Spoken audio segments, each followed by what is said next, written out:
Maripur road पर दुआ hotel के करीब ओवरलोड ट्रक का बालाई हिस्सा टकराने के बायस पेडेस्टेरियन ब्रिज गिर गया।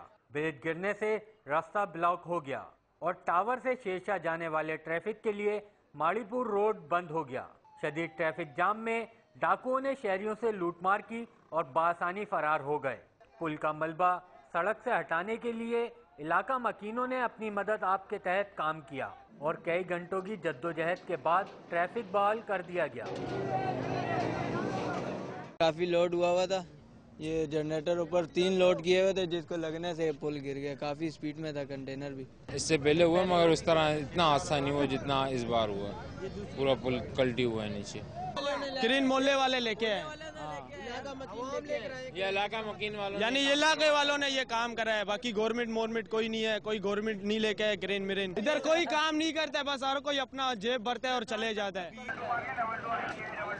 इलाका मकीनों का कहना है कि ये ब्रिज गुज़िश्ता साल भी ओवरलोड ट्रक की टक्कर से गिरा था। ताहम ट्रैफिक पुलिस और इंतजामिया की गफलत के बायस इस सिलसिले में कोई इकदाम नहीं किया गया। अगर यह हादसा दिन के औकात में होता तो जानी नुकसान भी हो सकता था। कैमरामैन मोहम्मद यूसुफ के साथ मोहम्मद सलमान, डॉन न्यूज़, कराची।